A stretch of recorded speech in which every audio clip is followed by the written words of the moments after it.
妈妈去世之前留给我个祖传的玉坠，并叮嘱我，如果哪天玉坠发出警示，那么必会有天灾降临。这天睡梦中，我一个机灵，突然睁开眼睛，整个卧室被强烈光芒笼罩，蓝的、红的、黄的，还有几种颜色混在一起的光依次从胸前的吊坠射出，被屋顶水晶灯折射，像黑暗中的烟花，美得惊心动魄，却摄人心魂。若平常见到这种奇景，我定会拍手叫绝，太美了。可此时此刻，心里只有恐惧，因为玉坠若是景，必有天灾降临。我昨晚在医院陪妈妈，回家睡觉时已经11点了，实际才休息了1个小时，这下子睡意全没了。我反手开灯，先拿手机记下刚才光束的颜色以及依次出现的顺序，各自持续的时间，然后拿起玉坠仔细观察，好像没什么变化，还是通体的祖母绿，左下角有一个小小的微雕白字。刚才的情景，我若不是亲眼看到，还以为只是做了一场梦。这枚吊坠是古医药世界我家的传家宝，而且这是玉坠千百年来的第一次示警，可见灾难之严重。我马上起来，根据五行光谱一一分析刚才的记录。我作为白家家主传人，是懂玄学的。蓝光与水寒有关，而且颜色较深，可能首先出现洪涝或极寒。红光与火热有关，可能会出现极热。灰光与土有关，暗示地质灾害。最后竟然几种强光混合一起，这意味着几种灾难同时出现。是地球风暴吗？而且第一轮灾难到来时间离现在大约1个月左右，持续时间很长。我家是1000年古中医世家，我已经是第28代家主。我外公是赫赫有名的白神医白云起，生前是华夏中医药界的泰山北斗。我从小被选为家族继承人，我天赋奇高，一直接受的是精英教育。现在是唐城医科大学中西医结合系大2学生。末世真的会来吗？我有点怀疑。可是玉坠预警是不会有差错的。我虽没经历过末世，但是以前也看过许多末世文，那些虽出自作者杜撰，但也有末世影子。我拿起手机看看最近天气预报，国内只是气温比往年高，闷热，别的还好。可国外却是灾难频发。想起妈妈当时反复叮嘱的话，玉坠若示警，必须在3个时辰内滴血启用，否则只能等下次示警才能开启。下次，天哪！要是这次天灾没有闯过，岂不一切都是白搭？想到这里，我迅速拿起刀片，一咬牙割破手指，把血珠滴在上面。玉坠立刻发出耀眼的白色光芒，然后渐渐消失不见。这玉坠怎么不见了？我一阵担心，仔细检查才发现胸前却多了一小块红色的心形印记。我闭眼感受，惊喜地发现脑海里忽然多了一方天地，这难道就是传说中的空间吗？聚精会神，进，眼前就出现了一片仙境，空气非常新鲜，灵气充沛，深吸几口，浑身舒畅，仿佛汗毛都在叫嚣。眼前是一栋古式别墅，坐北朝南，灰瓦白墙，高大的门楼，墙壁有精致的雕花，匾额上有龙飞凤舞的2个大字白宅。出了屋子，我抬头向远处看去，忽然看见空中有一行光影字幕，1点41分15秒，而且秒数不断减少。哦，我忽然明白，这空间是有时间设定的，看来不能长期居住。走进去，屋内的雕花更为精致，中间是个客厅，有精致的桌椅，左边有个厨房，并排前面有卫生间，右边有3个卧室，1个书房。不过书架是空的，每个卧室只有床。房屋的一边是仓库，面积大概就是一个大型足球场，另外3面是黑土地，大概有3亩，土壤干湿适中，不过没有农作物。土地中间镶嵌着一汪清澈的喷泉，像一只闭塞的眼睛，煞是好看。直径大概有10米，尝一口甘甜无比，疲劳顿时消失。这难道就是传说中灵泉吗？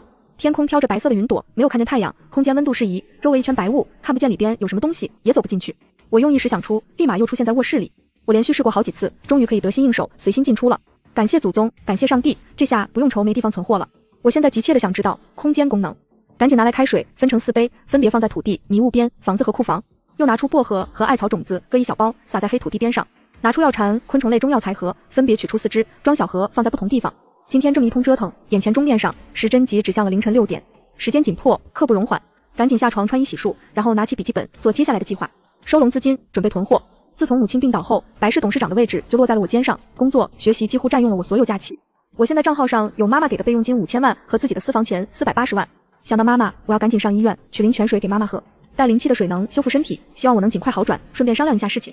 正准备出门，一阵急促的铃声响起，我连忙拿起手机，上面显示李师叔。喂，师叔，我马上就去医院。双双，尽快，你妈病危。我顿时觉得五雷轰顶，脸上瞬间失去血色。此时，王叔，我的司机已经开着宾利等在家门口。我飞快冲出家门，跳上车，边穿防护服边说：“王叔，快去医院！”与此同时，白氏医院急救室里躺着一位病弱的女子。我下车冲进医院，几位刚刚抢救过妈妈的医生面色凝重，他们均不敢吱声，只有李师叔向我摇了摇头。什么情况？受刺激而引起血压突升，心脏负担加重，引发心律失常、心衰发作。该用的抢救方法都已用过。我泪如雨下，我毫不怀疑这几位的医术，他们都是白氏精英，而白氏精英就是华夏医学精英。我昨天刚检查过，各项指标都还不错，为什么就突然就受到刺激？李师叔眼中闪过厉色，你舅舅、舅妈刚才来过。我努力抑制住自己想要杀人的冲动。还有多少时间？最多撑不过中午，你们母女还是见最后一面吧。我点头，李师叔马上去安排强心针。几分钟后，李师叔从房间走出来，只有1小时时间调整好情绪，你们要说什么话尽快。我点头，握紧双手，告诉自己一定要坚强。但看到妈妈的那一刻，还是禁不住哽咽。妈妈，我赶紧取了空间水给妈妈喝，她感到一丝甘甜舒畅。这是什么？等一下告诉您。我又拿出一杯喂妈妈，却被她拒绝了。没用的，双双。双儿，妈妈撑不住要离开了，接下来的人生只能你自己来面对。白氏中医是我们白家几十代人的心血和积淀，以后就交给你了，用心经营。我点头，泣不成声。妈妈，你一定会没事的。傻孩子，人生必有一死。我把空间市井的事情告了妈妈。妈妈惊讶，还有妈妈病情恶化，主要是我自己身体原因，与你舅舅他们关系并不大。当时激动，只是失望你舅舅的立场。唉，我感叹，即使因舅舅舅妈的刺激而丧命，妈妈还是不愿意惩罚他唯一的兄长。接着，妈妈强撑着，叮咛我：你外公去世前，咱们跟你舅舅的财产已经分清楚了，不欠他们任何的东西，你以后只管把他们当陌生人就好。空间的事不能让任何人知道。记着，若遇到不可抗拒的灾难，只管保护好自己，别的都可以放弃。我点头，我知道了，妈妈，您放心，我会做好的。妈妈松开了我的手，永远离开了这个世界。妈妈走了，我感觉到前所未有的孤独和痛苦。亲自给妈妈整理上饰，穿上她生前最喜欢的衣服。依据妈妈叮嘱，丧礼低调，尽快出殡。办完妈妈的葬礼，再次回到家，已经是2月3日傍晚了。妈妈走了，在偌大的家里，我感到无边的寂寞，只想放声大哭。连续几天的悲伤和劳累，身体已经透支到极限，一躺到床上就要睡过去了。手机铃声却响起了，看到屏幕上的舅舅2个字，直接挂了，关机，继续睡觉。我一下子睡到第2天早晨才醒，看了眼时钟，6点半，翻身起床梳洗。死者已矣，活着的人还要积极。首先得自己先闯过天灾人祸，活下来，再完成家族使命，重振白氏。我不能让母亲失望，让外公灰心。先喝一大杯灵泉水，顿时神清气爽，然后开干。先检查空间的性能，结果发现时间表光影变成3点40分26秒，看来空间时间是可以叠加的。这个功能很好，时间积攒多了，遇危险时可以躲进来。放在库房和别墅里的水还是烫的，跟刚放进去一个样。而放在黑土地和浓雾边缘的水已经变凉的，甚至经过这3天时间还蒸发了一小部分。而撒的那些薄荷和艾草种子，嫩芽已经拱出了土。那几只药蝉放在黑土地上的和浓雾边上的活得很好，而放在仓库和别墅里的一动不动，生命静止，拿出后又重新活了起来。真好，空间可以种植养殖，又有可以保鲜的仓库房间。下楼吃早餐。王阿姨，我把工资打给你了，查收一下。王阿姨拿起手机，呀，小姐，你多打了2个月工资，奖励您的。阿姨，你已经干了好几年了。我这个月有事要离开一段，您回家歇歇吧。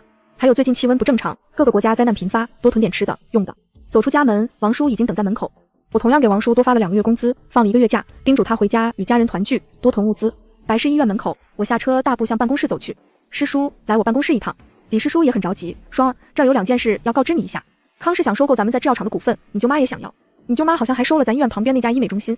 我的眼闪过讽刺，笑道：既然他们这么想帮我，我若不随了他们的愿，反倒是不识趣了。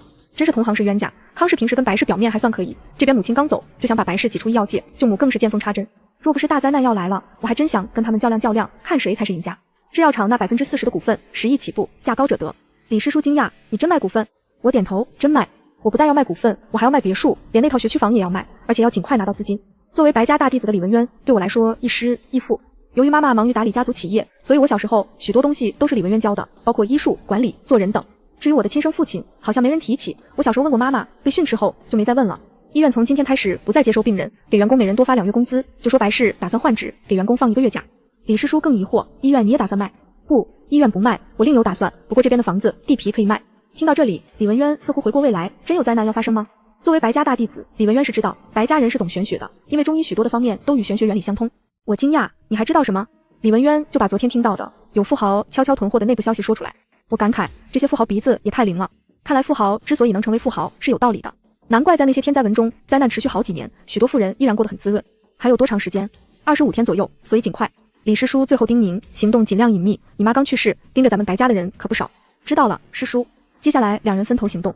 我走出医院，上车后先打电话给白天白家心腹保镖之一，擅长交际，帮我定制一批货架，大概需要2000个，送到1号库房，要求他们安装好。我可不想看到空间东西堆得乱七八糟。接着我翻出房屋中介的号拨过去，手机响了几声，就有人接了。喂，某某房屋中介，请问您是买房还是？我有2套房子转让，价格可以低点，但要全款，急用钱。地址我待会发过去。然后拿着罗盘开车去找房子。经过观察，地势最高，房屋质量最好，最不容易招灾的，当属唐城北部的一个叫宜晨天府的高档小区。联系了房地产公司，知道地址后，我就开车过去。到地方的时候，中介已经等了好一会，相互认识后，就有销售员带我去看房。白小姐，您预定的 C 栋19层就在上面，我带您去看看，请跟我来。C 栋楼一共24层，我不愿意要顶层。往后谁知道什么极端天气，顶层不但不保暖，而且还容易漏水，若有酸雨、台风等灾难，一个腐蚀损坏的就是顶楼。销售员打开房门，对我做了一个请的姿势。150平的3居室，房间都比较大，尤其是客厅，以后可以改成练武场。我对房子非常满意，本来打算租下了，但考虑到要在里面大动干戈，而这是租户不允许的。想一想，还是买了下来。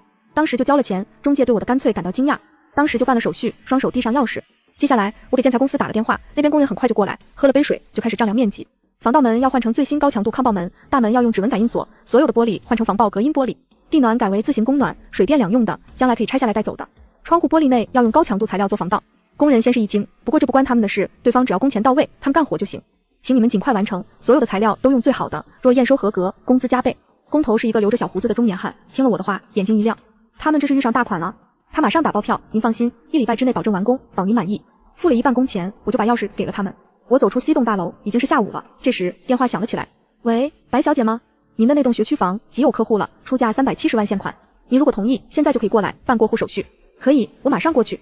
那栋学区房145平，按现在市场价至少可以卖到400多万，不过时间不等人，也不在乎了。到了中介公司，那个客户已经在等，双方都没意见，手续很快就办完。接着我手机上传来资金到账声音，走出中介大门，李师叔打来电话，告诉我医院的事情已经处理完。师叔，医院流动资金还剩多少？发完员工的工资还剩500多万，我再打2000万过去，你以医院的名义进2500万元西药，要所有种类的西药，包括各类疫苗、各种激素类药，常用药配量大些。在末世，人类随时面临疾病、死亡，药品就是生命，估计到时候这些会被炒成天价，更何况我灾后还要开医院的。中药我不用买，收了医院的中成药就足够了。而且我空间有药田，有制药工具，再加上我这个药剂师和白家药方，又会有源源不断的中成药。但西药不可再生。好，知道了。李文渊对我的指令从不怀疑，他明白我这个失职女的本事。以后西药很可能不可再生，尽您的量多囤。我本来想囤1个亿的西药，就是担心被有心人觉察到，引起民众恐慌。李师叔有点担心，咱们库房装不下那么多。您放心，明天就能放下。辛苦师叔了，您知道，有些事我不能用其他人，别只知道关心师叔，你自己也要注意身体。还有股份的事，康家只出10个亿，你舅妈出10亿2千万，但会一半欠款，说1礼拜后补全。我舅妈赵玲是生意人，现在开着医美容连锁店。当初外公把家主之位给妈妈，赵玲一直不满，而妈妈和我的优秀，一直遮掩了她老公和儿女的光彩，更令她极度的发狂，但又无法宣之于口。就现在，人们提起白家小姐，只知道我，而不知道她女儿白新鲜，那就给康家吧，咱们也没时间跟她磨叽。知道，我尽快约他们办手续。这时电话又响了，是白天过来的。小姐，这种货架长2米，高3米，宽50厘米，零售价是250一个，咱们订的多，算20元一个，明天能到货。好，就定这个，你办事我放心，安装工人的工钱可以适当加点。李师叔那边，康氏很快派人过来，我去办了股份转让手续，10亿元到账。这时已是傍晚，我饥肠辘辘，正要找饭店吃饭，我那舅妈又打来了电话。双双，你可不能把咱们白家制药厂的股份卖给外人，当心李文渊那家伙挑拨离间，我们才是一家人。这是拿自己当3岁小孩，还咱们白家的股份哪来的脸？我正想辩驳一番，可转念一想，不如先玩玩。不巧，舅妈刚刚卖掉，你要是提前个10分钟就好了，现在已经要不回来了。哎，都怪你。说完就挂了电话。气完了赵林，我心情大好，去了顺路一家餐馆，点了一份牛肉面，一个木须肉和一个香菇油菜，再外加一盘烧烤。看着青红灰白、黑色分明的饭菜，食指大动，津津有味地吃了起来。可是赵林又打来了电话，双双，钱呢？什么钱？我装着没听懂。你卖股份的钱呢？能不能先借给舅妈周转一下？你知道这边刚盘下了医美中心，又接了好几个大单，资金有点紧张。你放心，舅妈不白借，给你算最高的利率。我嘴角翘起，借恐怕是刘备借荆州吧，到时候你要说亏了，血本无归呢。舅妈，您真的会给我最高的利息？以后我要用钱，你就会全部还我？双双，咱们都是自己人，最可信。要不你就拿那些钱在舅妈这入股，然后每月给你分红。你正在上学，没时间打理，正好舅妈帮你打理。帮我？抢我还差不多。可我听说投资弄不好会被人骗的。哎呀，双双，别人会骗你不假，舅妈可不会骗你，咱们可是最亲的人。你这最亲的人最不可信。既然您这么说，我要不答应，可就不识趣了。双双果然是好孩子，这样吧，不如咱们今晚就把入股手续办了。你现在就过来，舅妈备上一桌好菜，咱们一家人好好聚聚。舅妈，我累了，你家又那么远。孩子，既然你累了，就不用跑了，舅妈过去。赵林表面一副慈母样，但实际上是迫不及待，担心夜长梦多。最后我们约好在附近的一家酒店见面，办理入股手续。舅妈，我好久没见舅舅了，把家里人都带上吧，咱们一家人好好聚聚。没问题。赵林答得非常干脆。约好了时间地点，我继续吃饭。既然你那么着急，我就成全你。吃完饭，我觉得这家餐馆的饭菜不错，好吃又实惠，招手换来服务员。酸菜鱼刀削面、孜然羊肉、辣子鸡丁盖饭、皮蛋瘦肉粥和小笼包各5份，全部打包。另外，麻烦找一下你们老板，我想长期订餐，请您稍等。他把我带到雅间，倒了茶水，就赶快去办事了。时间不长，那名服务员就带了负责人过来。我不想耽搁时间，就开门见山，你们饭店的所有饭菜，我每天要50份，能做出来吗？没问题，保证质量，每天赠送10屉小笼包。我付了2万元定金，约好每天下午2点过来取餐，就离开了。从那家餐馆出来后，我沿路了又找2家不错的饭店订了餐，同样每样菜每天50份，再多人家也做不出来。我后面还有别的事，不是长期订餐，人家也不能断了原有的客源。其他的东西可以找白天他们帮忙，但生鲜之类我必须自己悄悄囤，要不然没法解释。回到家里，我换好夜行服，上面套上普通的外套，戴上口罩，准备好该用的东西就出去了。走出小区，我没有开自家的车，而是顺便挡了一辆出租。我觉得地方快到了，隔了一段距离下车，然后就到那个酒店的必经之处等着。这里也是这条路的盲区，摄像头拍不到的地方。我先给赵林拨了个电话，舅母到了没有？还没到，已经出发了。没到就好，我心里踏实了。然后我就戴好手套，靠在一旁的栏杆上等着。天完全黑了，远处的路灯下有三三两两的人在散步。我坐在这里看手机，并不突兀。名为看手机，实际上我在观察经过的每一辆车。时间不长，视线里终于出现了熟悉的车辆，熟悉的车号。我立马闪到黑暗处。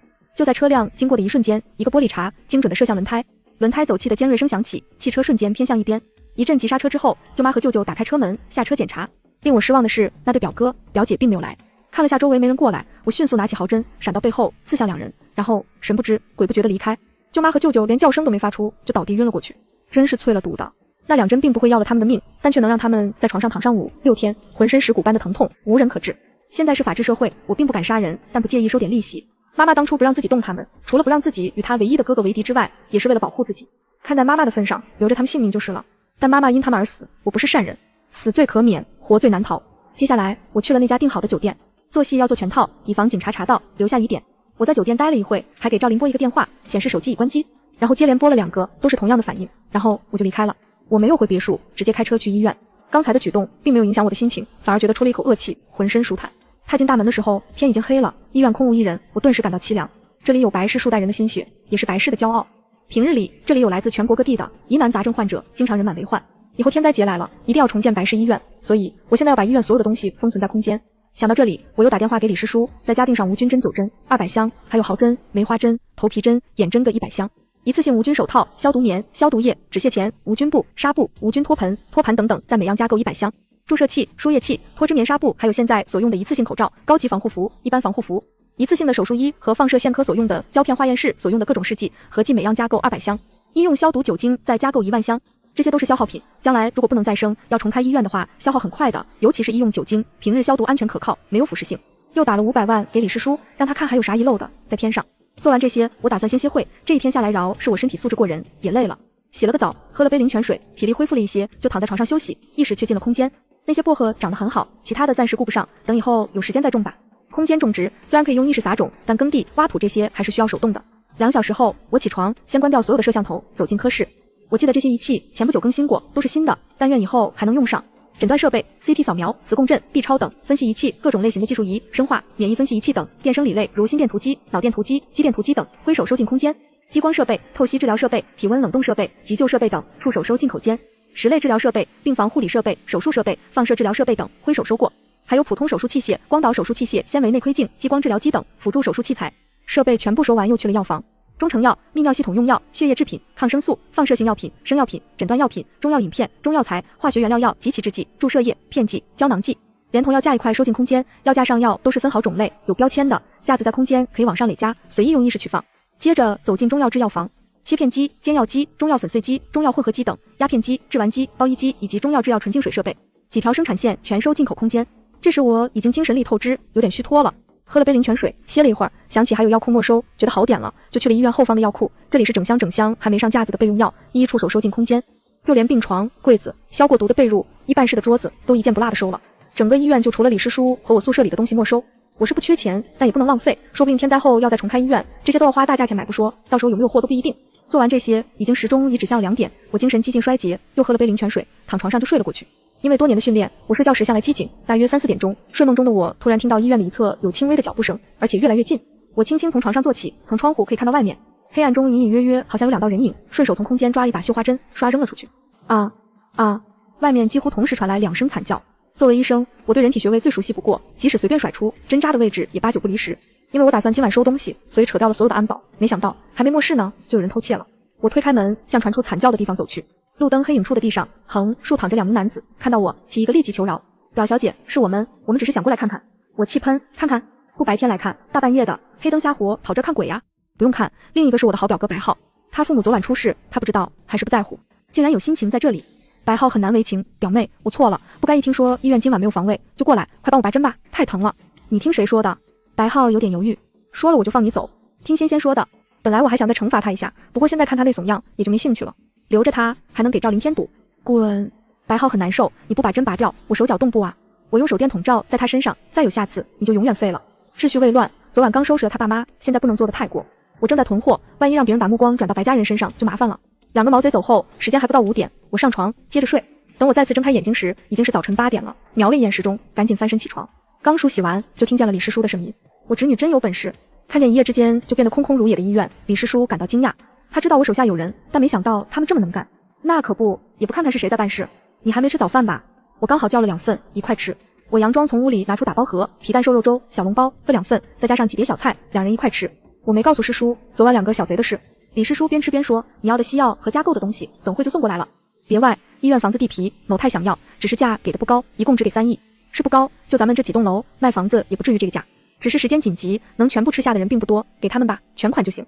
这几天辛苦师叔了，抽时间把你自己的财产也要处理下，别到时候变成废墟。”李文渊微笑，宠溺地瞧着我，听我侄女的。我离开医院就开车回别墅，一路上又在2个不错的早餐馆订了餐。豆浆、油条、各种馅饼、小笼包、大笼包、各种粥、鸡蛋饼、手抓饼、各种煎饼。这下不用愁早餐了，定了时间去拿，2个老板都高兴地算了最低价。回到家又重新梳理囤货计划。我看了眼手机，还没人打电话过来，赵林应该还没醒。我正这么想着，手机就响起来了，是警察叔叔打来的。什么？我舅舅舅妈出事了。好，我在家，你们过来吧。时间不长，警察就过来了，一男一女，挺严肃的。你舅妈怀疑是你干的。我舅妈一直不待见我，没想到这种事也加怀疑到我身上来。我说了自己昨晚的行踪，他们可以调查，并昨晚给赵林打电话的记录给警察。他们看我一个娇滴滴的小姑娘，怎么也不可能干那种事，人家妈还是抗疫英雄呢。这个舅妈真是。做完笔录，警察就离开了。赵林怀疑也没用，法律是讲证据的。警察的到来也没给我生活造成任何影响。你为白家精心培养的继承人，我内心足够强大。打电话通知白长，白是特卫之一，擅长电子网络，让他先买100个平板，下载各类东西，包括综艺娱乐、农耕技术、厨技美食、机械操作，打100万过去，到时候多退少补，并叮咛下载完以后贴好标贴，分类装箱。想起空间土地，又打电话给白帝，让他去阳林科技城收集各类农作物种子，包括各类粮食、蔬菜、果树苗以及各类的亚种，量不用多，但尽可能全，要能自行留种的，并且必须要最新的种子，老种子会失去活性，全部要精装的，带上标明名称和特点的，如果没精装的种类就自己补上。也不知道能花多少钱，先打500万，多退少补。再打电话给白酒特卫之一，擅长机械，让他去囤机械，包括小型联合收割机、直接收成粒的那种旋耕机、播种机、菊秆粉碎机、清储饲料机、小型挖掘机、磨面机、碾米机、烘干机、真空包装机、家用缝纫、锁边机等，都是消耗品，每样20台，要最好的牌子。我只知道农机很贵，先打2000万过去。我正在想下一步的计划，思绪被手机铃声打断，是小区大门口保安的电话。喂，白小姐，这里有2个人找您，让他们进来吧。我想应该是中介来看房子的。5分钟后，门铃响了，我去打开，眼前的2人还真让我意想不到。一个是我的好表姐白仙仙，另一个是我学校的校草，临床医学系的刘鹏飞，1米8的个子，穿一身黑色某燕牛仔服，阳光帅气。看到这2位，我一愣，你们这是订婚了？好，恭喜恭喜。不过你们来找我做什么？送喜糖？你胡说什么呢？白仙仙感觉到冷，有点发抖。我跟刘学长来看你，不让我们进去吗？刘鹏飞也赶快解释，今天开学报道，我听说白阿姨去世了，来看看你。我跟仙仙学妹是在路上碰到的，所以就一块来了。哦，我明白了，你来看我了，她也来看我了，所以你们就在路上碰到了，然后就擦出火花来了。不过表姐你也多穿点衣服啊，这要冻出个好歹来，舅母那疯婆子不得找我麻烦。白仙倩脸都气红了。白霜你说话注意点，懂不懂得尊重长辈啊？我也觉得过了。哦，对不起对不起，我是说疯婆子那个舅母经常过来找麻烦，表姐你能不能担待点？不过表姐你今天不用向我道歉，刘学长虽然追过我，但我没答应，你想要就拿去吧。刘鹏飞要气死了，他真后悔跟白仙仙一块来，这俩疯女人说什么呢？什么叫想要就拿去？我声明一下，首先我和白仙仙确实是在校门口遇到了，顺路来了。其次我跟白仙仙没有任何关系。说完他就拉着脸转头就走，白仙仙连忙追上去。我大笑，总算把这俩碍眼的玩意给弄走了，我才没时间应付他们呢。同时感叹表兄表姐的3观都被舅妈带偏了。白仙仙和白浩都没医学天赋，舅妈让白仙仙在医大学医学管理，可见司马昭之心路人皆知。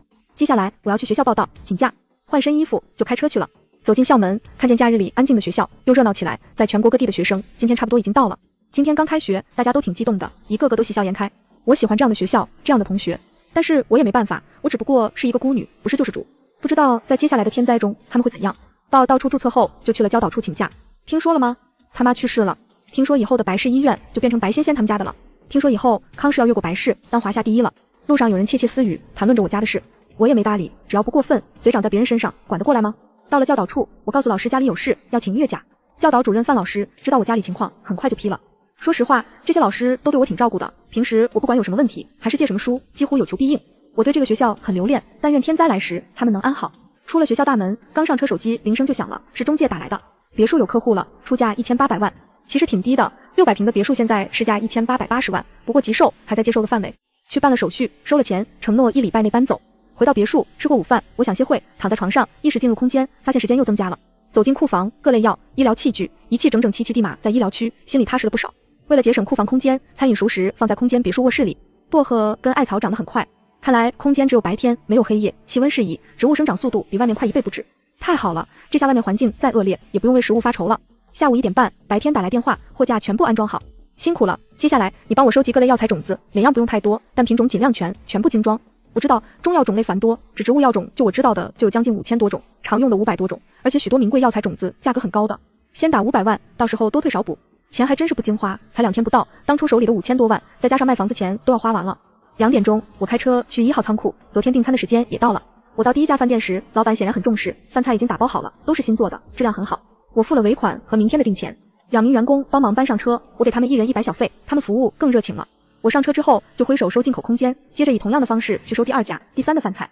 打开1号仓库的门，我看见架子很厚实，50万没白花，挥手收进空间。我刚想去批发市场，李师叔的电话打来了，所有西药和医疗用品几道，还从某太家购了500万元的西药。知道了，辛苦。师叔，接下来您再帮我做最后一件事，搜集各类医药典籍，具体的您自己看着办，又不起师叔700万元。先去医院吧，早点收了药品，然后回家，我今晚可不想再住那里了。路过一家烧烤店，我感觉饿了，就停车走了进去。老板，一样给我来2串。我也不看菜单，先每样尝尝。还没开张呢，来顾客了，老板自然高兴。好了，先坐下，马上就好。闻到一阵烧烤独有的鲜香，烤鸡胗、烤鱿鱼、烤大虾、烤鸡翅、雪中宝，还有好几种蔬菜，很快就端上来。尝了一口，外焦里嫩，而且调料很入味，正是我喜欢的。不知不觉竟然吃了好几串。老板，味道不错，把你准备的全烤了打包。老板竖起大拇指，识货，我这手艺可是祖传的。不过得等2小时，我今晚可准备的不少。我看天色还早，就答应了。等的好处就是能拿到新鲜的。每烤完一波，我就送一波到车上收进空间。全部收完后，又订了下次的餐，付了3000元就离开了。到了医院，进库房，看到码成堆的西药和医疗器具，心里踏实了不少。出身医药世家的我，天生的对这些有亲和感。说实话，不管到了啥世道，以我的能力，再加上这些药，就能活得风生水起。但我对可怕的天灾还是不敢掉以轻心，因为在大自然面前，人类太渺小了。挥手收进空间，趁天黑周边没人，我开车往回赶。进小区的时候，听门口保安说，我表哥今天下午来过了。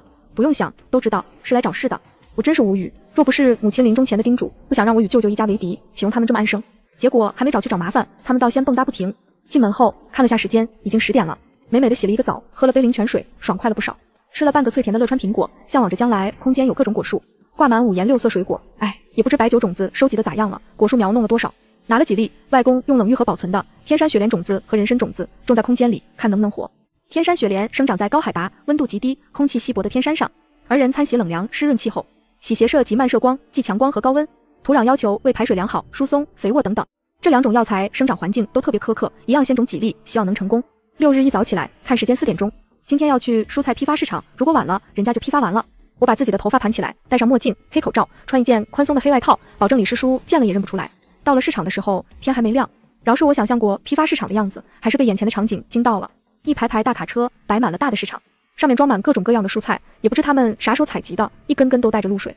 这时人还不算多，但谈价论价的声音却特别响。这要一一谈价，会谈到什么时候呢？一直以来，这些琐事都有下边的人帮着做，但做人许多事情都得学会。我观察了一下，就瞄到了一个有派头的2道贩子。我还是相信自己看人的眼光。你好，这里有一个大单，做吗？那人猛地扭头，看见一身黑的我，感到惊讶。你是干黑道的？我也有点惊讶，我就是穿了一身黑色衣服而已，怎么就成了干黑道的呢？不过他这么说了，有点畏惧也好，省得起什么歪心思。你说是就是了。所有的蔬菜每样2000斤，送到这个地址，价格我已经问过了。货到付款，给你1000元劳务费。那人时不时地偷看我一眼，1000元太少了，这么多种类，我还要用手下小弟，还有车载费。那你觉得多少合适？至少2000，少价不干。那人梗着脖子，很强硬的样子。我一想，那么多菜，2000似乎不过分。时间紧张，必须请人代劳，那就2000吧，我先给1000，其他都按刚才说的办。成交。那人想，这办好了，一早晨功夫就赚2000元。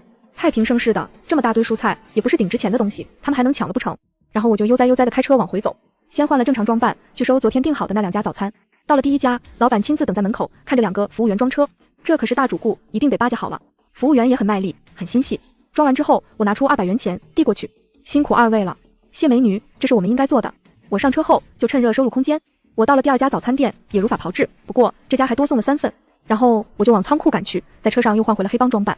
那个2道贩子还真能干，不愧是老黄油，能在这么短时间内一样不落的将单子上的菜收齐，又装车拉到这里，我自愧不如。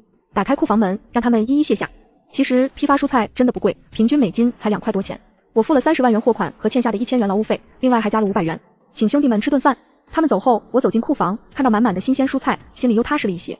蘑菇、冬瓜、香菇、金针菇、鸡腿菇、青辣、小米辣、花菜、西兰花、芹菜、莲藕、茄子、娃娃菜、白菜、包菜、菠菜、苦菊、莴笋、竹笋、芦笋、蒜苔、茴香、韭菜、空心菜、香菜、生菜、油菜、茼蒿、胡萝卜、白萝卜、豆角、土豆、红芒、紫芒、黄瓜、西葫芦、贝南瓜、秋葵、山药、芋头、西红柿，各样2000斤，依次整齐地放在库房里。关好门，我挥手收进空间。刚才我还跟他们约了，明天此时此地送水果，还是每样2000斤。虽然空间能种植，但也要做好2手准备，万一有什么岔子，种不了呢。这时也到了午饭时间，取出一份酸菜鱼刀削面，就着一小盘菜心，一小盘拍黄瓜，酸爽可口，美美的吃了一顿。然后就闪进空间，拿了一个人参果，边吃边走，去看看昨晚种的人参和雪莲。还是没动静，我知道不可能这么快发芽。浇了点灵泉水，就出了空间，我得节省空间时间。跟李师叔约好今天13点去办医院房子的过户手续，看了时间快到了，就开车离开。路上给魏珍姐姐打电话，询问恒温衣的事。姐姐，是我呀，我想问你，最新款的恒温衣多钱一套？魏珍告诉我，最新代的非充电恒温衣近5万元一套，能调节上下30度的高低温，是专门为南极考察人员特制的，数量有限。有充电的便宜，只有几百块一套。麻烦你帮我订200套，每个号码都来一些，打款1000万过去。魏珍惊讶，双双，你真好。不过这个最新款的数量真的不多，你买这么多真的很为难。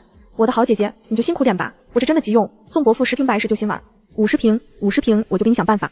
让人办事得付出是肯定的，大灾难快来了，我也想好朋友的爹好过。好吧，真是拿你没违法。还姐姐呢，这么黑。再有什么好东西记得通知我呀。没问题，白霜，我们这有新型电暖气，你要吗？低耗电、高效率、自动恒温，绝对安全，插上取暖1冬天不用关。这不是刚打瞌睡就有人递枕头了？要，当然要，多多的要。于是又订购了1000台电暖气、1000张电热毯、1000台光伏发电板，打款1000万。魏诊那儿的东西都是最前沿的，所以多买点，灾后要是开医院，这些未必够用。魏珍知道我有医院，所以买多少都不奇怪。等我到医院的时候，李师叔跟某太的人都在。某太负责人笑着说，你这孩子这么做就对了。进医院劳心又劳力，弄不好还亏本，那有换成钱花好。不管他说什么，我只是笑，装着什么都不懂的样子。过户手续办得很快，3亿元很快到账。办完了房子、地皮的过户手续，我想去医院再看最后一眼，这里有我太多的记忆。有叔叔、阿姨、哥哥、姐姐们忙碌的身影，有全国各地慕名而来的患者，更有我自己学习各类医术的艰辛，还有外公、妈妈及师叔的循循善诱。我收了自己宿舍的东西，又去了一趟车库，把几辆救护车收了，总有用得上的时候。又在所有的地方走了一遍，才离开。走到大门口，抬头看见匾额上龙飞凤舞、磅礴大气的白氏中医几个字时，又打电话叫来几个工人，取了下来，收进空间。这是外公的亲笔题词，我总有一天会让这块匾额重新出现在华夏大地上。接着我又去收那2家订餐，说起来这2家饭店还真不错，原材料都是提前择好、整理好，提前半小时才开始做，几个师傅齐上阵，所以饭菜新鲜，口感特别好。返回的路上接到白酒打来的电话，那些农机买好了，我又让他帮着买家电。电饭煲、高压锅、电磁炉、洗衣机、洗碗机、榨汁机、消毒柜、烤箱、空气炸锅、绞肉机、脱水蔬菜加工机等，这些以后可能成为不可再生资源，每样买100台。虽然有空间在，可以不用冰箱，但为了防万一，还是买了10个，打款100万。这回还不到3点，我又去了唐城最大的4S店，我想买房车和越野车。服务员听说我要买车，热情地介绍着各种牌子、型号，价格有几十万的、几百万的，也有价值千万不等。我选了5辆某代夫房车，8辆某兰尼越野车，最新款的，最高配置。不但防撞防火防子弹，还可以在崎岖的路上行驶，超耐造的那种。一共花了15000万。由于我全款，钱给的利索，不要保修期福利，他们又送了各辆车的零配件，加满油送回别墅。从4S店出来，天已经快黑了，我就过去收了烧烤店的订餐。我到家的时候，从魏珍姐姐那里买的恒温衣、太阳能发电板和电暖器等东西已经到了，我真感慨魏珍的速度。车库里还有妈妈生前用的一辆迈巴赫，外公留的一辆大奔，我挥手收进空间。我家别墅的地下室其实是半地下室，因为地下室房子周边的土都挖去了，种了草。室内是一个大书房，整齐的放着几排书架，书房前面是客厅，放着几个沙发和复古式的茶几。我挥手收进空间，伸手按了书房角落的一个红点，一道墙门就出现在眼前。瞳孔开门，走进去，向前走大约7、8米，按动又一个机关，门打开，并排出现了3个房间。我用指纹打开第一个房间门，里面整齐的放着100个箱子，箱子泛红，我一把粉末撒上去，红色消失。打开一个箱子，里面整整齐齐的放着20个500克的金条。这时候我不得不佩服祖宗的周到，这是白氏的备用金，即使发生了重大事情，外面的财产全部消失，用这些资金很快就能起付。而且就算有歹人进来，闯过了前面几道机关，也未必能活命。刚才箱子上的红色就是剧毒屏障，触之即死，而且只有家主能解。这100箱金条，我不打算变现，挥手全部收进空间。接着走到第2个房间，把左手放进卡槽，门立即打开。这里放着50箱各类药方，每个箱子上面记着类别：解表、清热、利湿、消导、补益。这里大部分是白家祖宗自己的秘方，也有收集同传的珍贵药方。这些才是真正的无价之宝，也是白氏中医的底气。我从空间拿出一瓶药水，手一扬，箱子上的毒障解除，挥手收入空间。开第3道门是要用白氏血脉的一滴血。门打开的时候，里面冒着丝丝寒气。虎骨、千年雪域野山参、西藏佛手参、野生当归、千山雪莲，稀有药材一支支摆在寒玉阵中。我撤掉寒玉阵、玉石装盒，连同药材一起收进空间。再往里走是祖师爷及历代家主画像，旁边放着每位家主的生平事迹。令我惊讶的是，他们之中竟然有8位女子。白家人选家主真的只选贤能，不论男女。房边还有一箱古中医典籍，我跪下对着祖宗画像重重的磕3个头，然后全部收到空间。我又全部走了一遍，见没什么遗漏就往出走，一路按机关走出通道，进到书房按下最后一道按钮，又反按一次，这个通道彻底都死。以后这个房间再无暗室，只是一个普通的房间了。从地下室上来，已经晚上9点了，我觉得还不是很累，自己的精神力好像增加了，看来精神力是可以通过锻炼才增强的。这时白弟打过来电话，说种子收集完毕，发来了仓库地址，白酒的家电也已经买完了。我让白弟去给白长帮忙下载车息，让白酒去帮白天收采药材种子，剩下的东西我打算自己囤，不再假他人之手，即使是自己属下，也不能完全亮出底牌，因为我不敢赌人心。然后我就开始下单囤货，我要的东西量都比较大，需要用大货车拉的那种，直接找到批发商。卫生纸1万箱，湿纸巾、消毒纸巾、姨妈巾，每样1000箱。柴油发电机、汽油发电机、太阳能灯、太阳能充电宝、手电筒、蓄电池、蜡烛、风扇、空调扇、小太阳、暖宝宝，买了能用几辈子的量。运动鞋、滑冰鞋、登山鞋、雪地靴，再有就是在家里穿的单拖鞋、棉拖鞋，每样好几个常用型号，每个型号500双。加厚羽绒服、羽绒裤、保暖衣、保暖裤、羊绒裤、羊绒大衣、绿色军大衣、冲锋衣、防寒服，每种都买上500件。再有就短袖短裤这些，我选了宽松、弹性好的、舒服款式的，每样500件。棉被、羽绒被、蚕丝被、羊绒毯、毛毯，每一种都订了500条。4件套春夏秋冬用的，各种材质的，订了500套。我没忘了订1万箱绣花针，这对我这个懂得穴位的医生来说是最好的武器，比任何刀都好使。洗发水、护发素、沐浴露、洗衣粉、洗衣液、洗洁精、肥皂、香皂、牙刷、药膏，每种都买了200箱。至于洗面奶和护肤品、花露水等药物类，作为医生，我自制的比任何品牌都要好。看了一下账户支出，买了这么多，竟然才花了100多万。接下来该下单吃的啦。酸辣粉、自嗨锅、自热米饭方便面、小面包、压缩饼干、袋装的米线、重庆小面、罗振粉，每样都买了几百箱。还有各类罐头也每样100箱，还买了新产品冻干。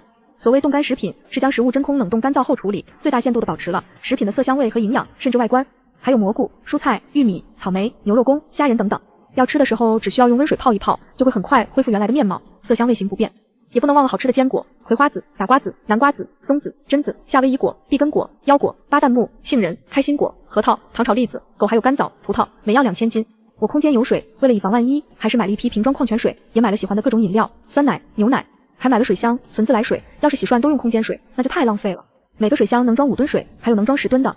箱上安装有水龙头，放水很方便。如果取吊上盖可以用来养海鲜，这样就有源源不断的海鲜可以吃了。我可不想在空间挖坑养，如果海水把黑土地盐碱化，就得不偿失了。我联系了厂家，订了1000个水桶，2种水箱各订1000个。买完了洗护用品，我又去买了钢丝球、各种刷子、垃圾袋、一次性饭盒、一次性筷子、保鲜膜、保鲜袋、锡纸等，一样买了几百箱。这些看似平常的东西，缺少了还真不方便。我看看物资清单，还有什么没有卖，继续下单。我继续下单，想起诱人的小吃，这些怎么能少呢？凉粉、凉皮、凉面、冷面、臭豆腐、烤面筋、烤串等等，这些每样100箱。接下来还有香料、调料、迷迭香、鼠尾草、茴香、辣椒、桂皮等，各要了200斤。花椒、麻椒、八角、香叶、丁香、辛料要买，还有各种酱，香菇酱、老干妈、黄豆酱、豆辣酱、拌饭酱、辣椒酱、甜面酱、韩式甜辣酱，每种100箱。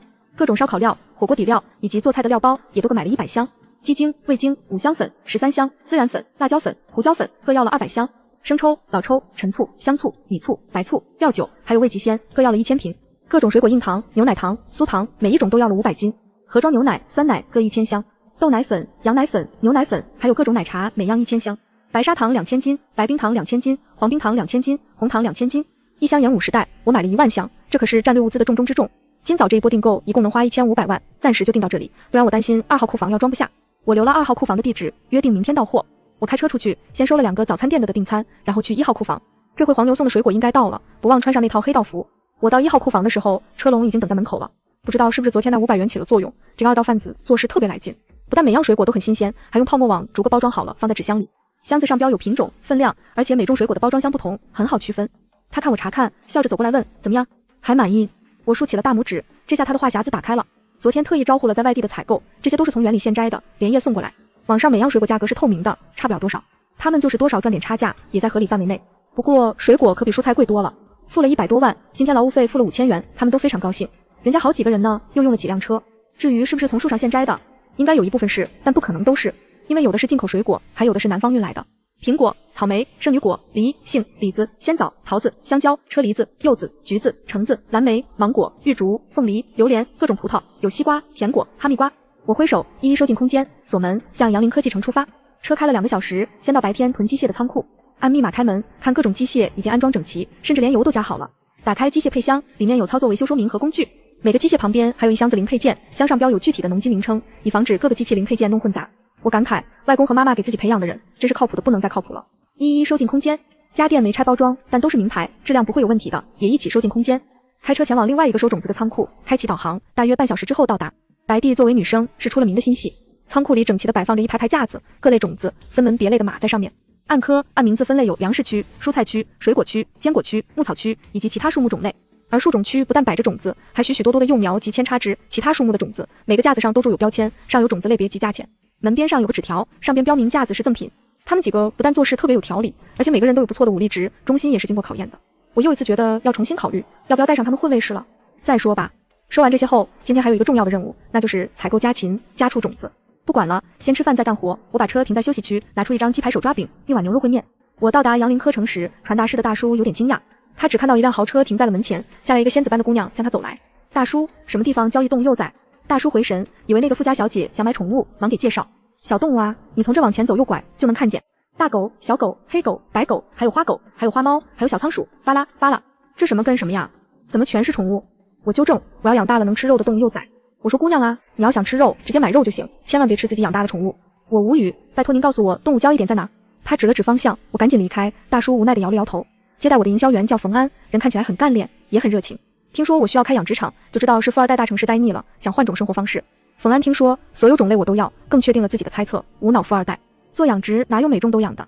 不过这于他赚钱有利，多多益善。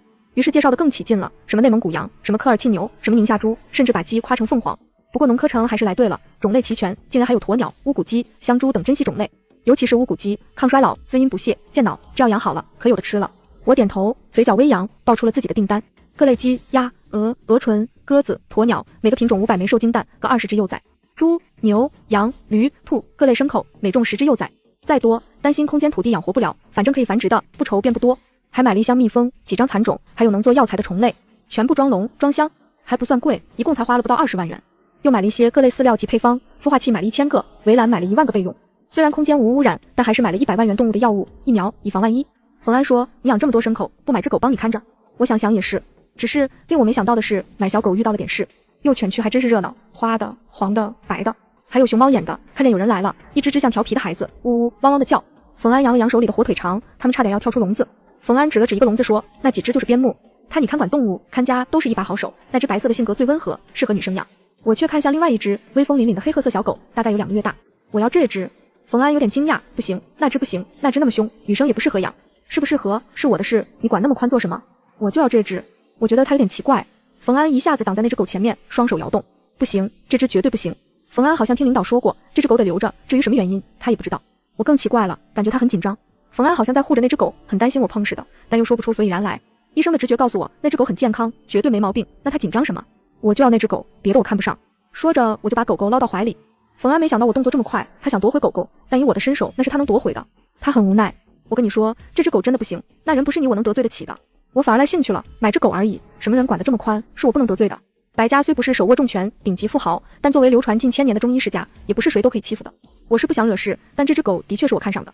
宠物相当于伙伴，宁缺毋滥，我是不会退而求其次的。更何况时间紧张，这次要是错过了，以后不知还有没有机会。如果我非要不可呢？结账。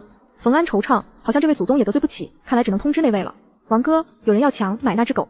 废物，连只狗都保不住。电话那头传来愤怒的声音。结账。我催道，姑奶奶，算我求你了。哎，都怪自己刚才嘴贱，要人家买狗。他不结账，我放下5000元，就抱着小狗走。我很快穿过大门，就要走到车前了，忽然后面传一个低沉而磁性的声音：站住！我回头就看见一个穿着黑色夹克的男子，大约20岁出头，身材挺拔，英俊无匹，一身的气势桀骜而霸道。男子身边站着一个穿着休闲装的，两个人年龄相差不多，可能是朋友。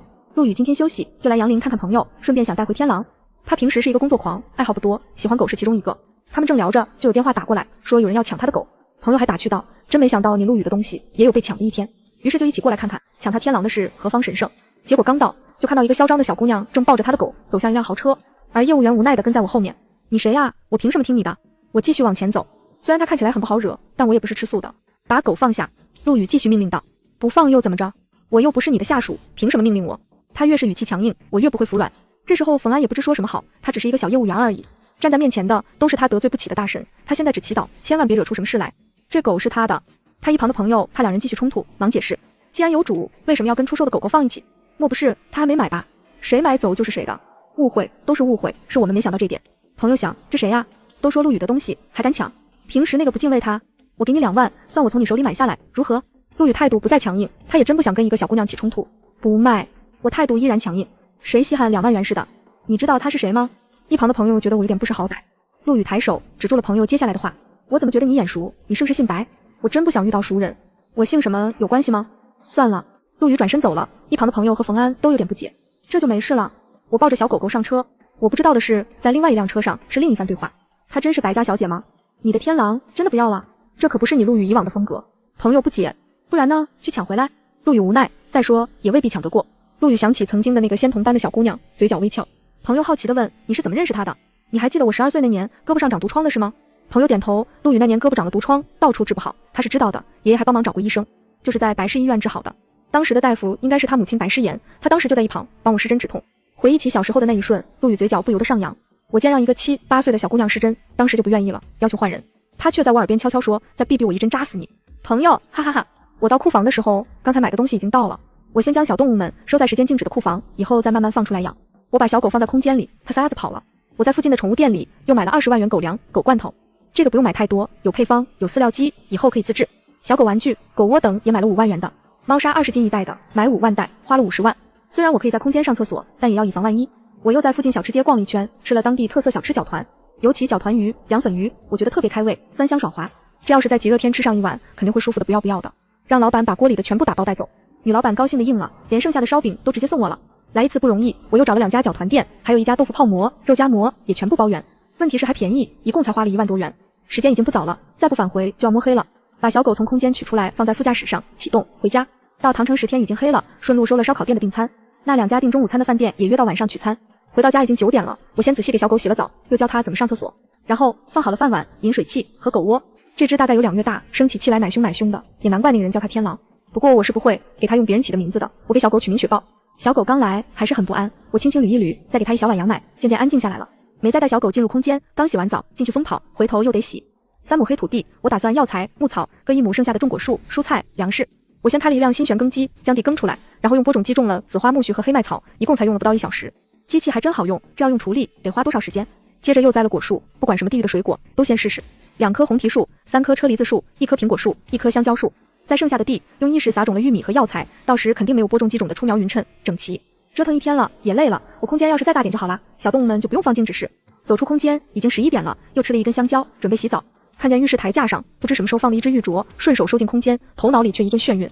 好在我眩晕只是几秒就过去了，还以为自己低血糖了，可我现在也没什么不适。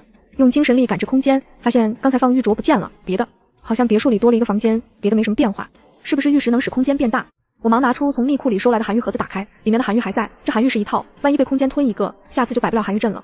于是我拿出自己的宝盒，一一试起来，结果发现空间只吃玉，别的金、银、珍珠之类都不吃，而装在盒子里的玉，空间也是不会动。还行，这空间还懂点主人意愿。看来要想空间升级，就得找玉石了，不过现在顾不上，得睡觉了。翌日，我今天先去收纳2家早餐，顺便在那吃饭，反正老板娘送，不吃白不吃。到了早餐店，我要的东西已经打包好了。接着去1号仓库，不忘换上黑道服，我昨天通知黄牛，今早送肉的。打了几次交道，我觉得这人办事还是很可靠的。猪肉、牛肉、鸡鸭鹅肉要新鲜的，特定产地的，各个部位分割好的，还有血豆腐、普通豆腐也来一些，还有鸡蛋，仍然每样来2000斤，不用太多，因为以后空间会出产。冷藏科送来的，我一一检查过，有产地标志。那黄牛拍着胸脯说，我办事，你放心。也没花多少钱，150万，这次给了1万劳务费。想了想，时间紧迫，粮食类我还是交给黄牛来办。长长的单子递上时，黄牛还是惊呆了。50公斤装的5常大米、珍珠米、长粒香米各1000袋，50公斤装的普通面粉、高筋面粉、中筋面粉、低筋面粉各要1000袋，江米、糯米、小米、玉米、黑米、紫米每重2000斤，红豆、绿豆、芸豆、黄豆、黑豆、豇豆、蚕豆、豌豆各要2000斤，玉米面、豆面、红薯面、高粱面、绿豆面、荞麦面也都要2000斤，淀粉每样1000斤。要了100桶菜籽油、100桶花生油、100桶大豆油、100桶葵花籽油、1001桶芝麻香油。火麻油、玉米油、橄榄油、山茶油、棕榈油、葡萄籽油、核桃油各要了500瓶，这些你直接去批发市场进货就行。可给我看好了，全部要新货，精装的，能办到吗？2道贩子信誓旦旦道，保证完成任务。办好了，好处少不了你的。跟他定了明早送货的时间。其实这些我本来打算自己去批发市场的，但想想时间，还是算了。紧前不紧后，万一灾难提前了呢？我今天要在2号仓库接收昨天各个的订货，得紧着赶过去，路上不忘重新装扮一下自己，不要让人认出来。我从小行医，在唐城市读一份，认识我的人可不少。赶到的时候已经有车等在那里了，我赶紧打开库房门。由于货比较多，担心装不下，每一波卸下来，我都尽量让工人们堆放整齐，也一一给他们打赏。一忙起来，一直到下午3点多才收完。中间有空闲时间，关上房门，尽快进空间给雪豹喂了食物和水。令我惊讶的是，空间的别墅和库房，雪豹自己不能进去，除非我带才可以。中间还有我的好舅妈打来电话，告诉我仙仙表姐今天过生日，让我晚点过去。刚消停了日，没想到旧毛病又犯了，看来上次还是整得轻了。我瞧外面没人，赶快关上库门，把东西一一收进空间，然后才走出库门上锁。沿路收了2家餐馆的订餐，又去了烧烤店，老板这几天专门给我做烧烤，都没开门营业。见我过来了，高兴地告诉我今天又增加了2个新品。谢谢啊，我给补了钱。路过曾经的白市医院门口，忍不住看了一眼，某太已经在装修了，我默默地说了一声再见了，我的医院。路过西餐店，又要了几十个汉堡、比萨，收了几十杯奶茶，这些都是我喜欢吃的，又找了2家，尽量多收点。见时间还早，我又去了唐城最大的水上交通工具城。售员热情地介绍着各种水上交通工具。您今天运气好，新来了一批最新款、世界最高规格的救生舱。这种救生舱是用航天材料制成的，能耐3000度的高温，具有良好的牢固性、隔热性、防水性、保温性、动力性、耐压性等，适用于家庭的球形方舟，量很轻，遇上海啸的时候，它能在水面上漂流不翻转。完全密闭的救生舱，其内部能为人们提供氧气、水，还有 GPS 定位系统、红外线求救系统和照明装置等。救生舱一般为密闭性的舱体结构，有一定容积，可以放食物、衣物等，还可以上厕所。这可真是末世逃生必备，就是价格比较贵，单人的也要70万元。我每种规格订了10个，要求加满油，抹去零头，共付款1元。橡皮艇订了200个，冲锋舟、小快艇、摩托艇、小游艇，找最贵的买，每个都订上100个，差不多1元。水上交通工具的旁边有一家户外必备店，我忽然记起自己把这个漏掉了，赶紧进去。户外毯、放大镜、打火机、火镰、地震火灾急救包、消防斧、攀登绳、望远镜、收音机、防水电筒各来2000套。地址留2号仓库，明天上午送去2号仓库。做完这些，囤货单上又少了一项，心也悠着踏实了一些。时间不早了，回家歇会。雪豹一从空间放出来，就冲摆我摇头摆尾，好可爱的样子。其实我以往并不怎么喜欢小动物，可现在处着处着就喜欢上了。给它一小碗狗粮，放半瓶小狗罐头，再浇一小杯羊奶，雪豹吃得可起劲了。接下来就收拾收拾，准备会那位好舅妈去。按妈妈的遗言，让我把舅舅一家当陌生人，不再照顾他们，也不用跟他们起冲突，但是他们自己找死也没办法。想来经过那几天的剧痛，对自己也是恨之入骨了。今天有事情要做，我特意带上白帝一块过来。白之凡家住在唐城西部的丽景别墅，离我家的半山别墅有10公里路程。我进小区时，门口保安放行，是经过白之凡家人同意的，可直到走进家门口时，门依然关着。白帝小姐，您瞧，他们门还关着。关着就关着吧，也没对他们抱什么幻想。门铃按响之后，保姆开的门，显然很不欢迎我的到来。他们既然不欢迎，为什么还要通知我呢？显然也是为了某种利益。此时客厅坐着的，除了白之凡家4口人外，还有4个人。一个老者是我外公的师弟，也是我的师公孙正，另外一个则是我们学校的校草刘鹏飞。我不得不佩服白仙仙的本事，这么短时间就把刘鹏飞拿下了。不过这跟我没有关系。令我惊讶的是，他们白氏的竞争对手康氏的家主康乃森和儿子康文也在其中。舅舅一家为了争权夺利，毅然扒上了竞争对手。舅妈赵琳看见我进来，忙说：“双双来了，快坐。”我也没有客气，带白的进门，直接走向主位坐下。白帝站在我身后，康家主也在呀。你舅舅请我来参加仙仙小姐的生日宴。康家主解释道。我也懒得说别的，直接开门见山，说吧，找我来什么事？既然已经撕破了脸，也不用装什么客气。孙师公愤怒，你这孩子好不懂事，家里这么多长辈，你一来就做主位。哎，师兄当年也真是的，放着儿子不用。你算老几啊？有你说话的份吗？看师公这架势是想要当家做主，可惜你既无身份又无能力，还缺德，整个一个3无人员。当年就因为心术不正，差点被外公逐出师门，莫不是忘了？我要是你，早钻进老鼠洞躲着了，还在这瞎嚷嚷，也不怕闪了舌头。没想到我竟然不怕他们，一上来说话就如此不客气。孙正一把年纪了，被一个小辈这么说，差点气出心脏病来。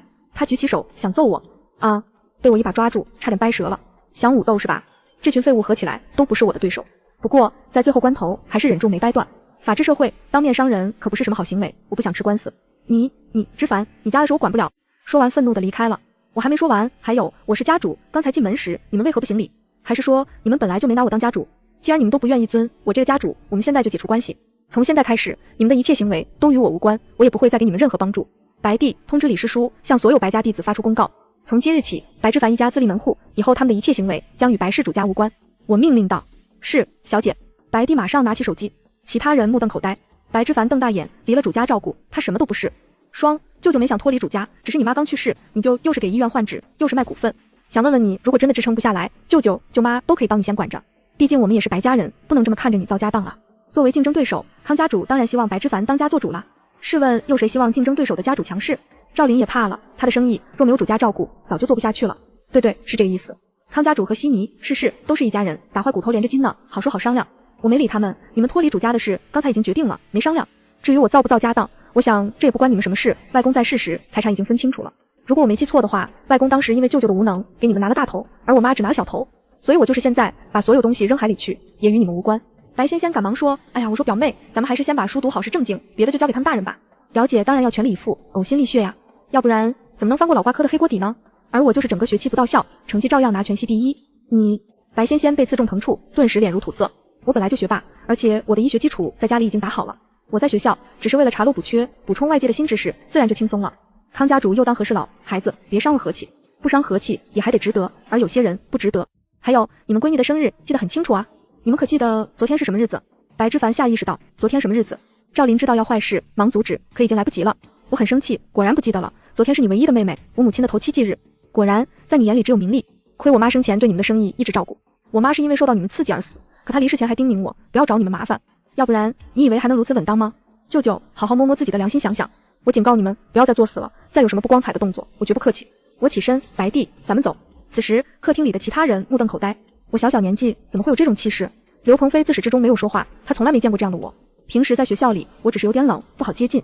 不过同学请我看病什么的，还是会帮忙的。离开之后，我终于松了一口气，终于把林家子踢出去了，以后再无关系。我毕竟还是一个18岁的小姑娘，刚才一直撑着，作为家主的气势不能弱。离开以后，觉得比干一天活还要累，索性找一家豪华饭店，好好犒劳自己。白弟，想吃什么顺便点。好嘞，谢小姐。两人点了一大桌菜，边吃边聊。你们下载的怎么样了？您特意交代的几项已经下载完了，别的也载了大部分了。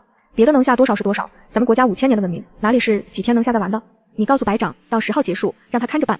好的。至于什么原因，我从来不问。吃完饭，桌子上剩下的饭菜，我让白的打包拿走了。我也不能当着白弟的面把饭菜放空间。回家已经11点了，我把雪豹从空间放出来，给他喂了饭，然后就躺床上了。想一想，觉得自己囤的零食不多，又找批发商下单一波。方便面、小面包、袋装的米线、重庆小面、螺蛳粉、土例架等，明天送往2号仓库。我又想起还没通知师叔、白天他们截止日期，又在群里发了微信，告诉他们10号截止搜集，早做安排。大家跟了我一场，灾难将至，我不能不给他们留时间，安排自己事的时间。然后一时进入空间，我惊讶地发现前几天种的人参、雪莲竟然出芽了，我高兴坏了。平常这2种种子从种下到发芽出土得有7、8天时间，这才3天就出芽了，这说明空间农作物生长速度要比外面快1大半时间。再看看昨晚栽的果树都成活了，还有牧草、玉米等都出苗了。种子出苗需要大量水分，我又用意识浇了一次水，退出空间就沉沉的睡去了。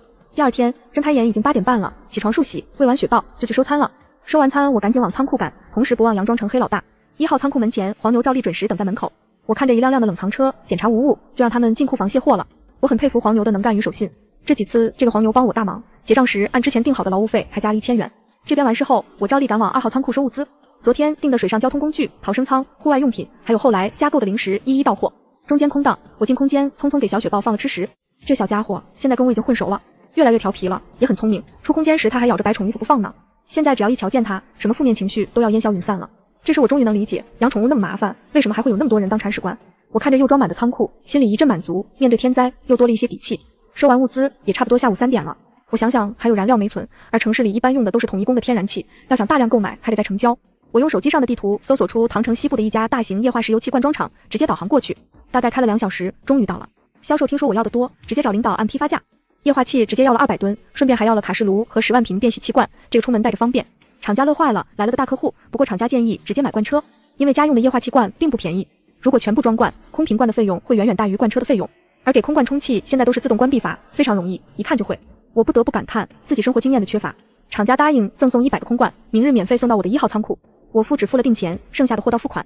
这些天灾后会成为不可再生资源，比不得吃的、喝的，我自己空间能生产，甚至穿的、床上用的，有棉花、蚕种在也能生产。又在附近一家煤厂买了20吨无烟煤块，还有蜂窝煤和木炭各20吨。由于买的多，都按批发价，还送了100个配套煤炉。令我惊喜的是这儿还有活性炭批发，还是不错的牌子，直接批了10万包，这可是好东西，可以净化空气、净化水源。交了定金，也留了1号仓库地址，明天送到。今天所有的费用700多万元。这会已经7点了，通知几家订餐的晚点过去，就开始往回赶。一路车开得比较快，还好，回到向阳区的时候8点半，我又去收了几家订餐。累了一天，进家门后才彻底的放松下来。洗了个热水澡，穿上舒服的桑蚕丝家居服，就进了空间。搬了一个小桌，几个小凳出来，放农场边上，边吃饭边欣赏美景。小狗的小饭桌放旁边，那玩意眼眼亮晶晶的，时不时的过来撒几下娇，讨点好吃的。如果不理睬，它就用头撞我胳膊。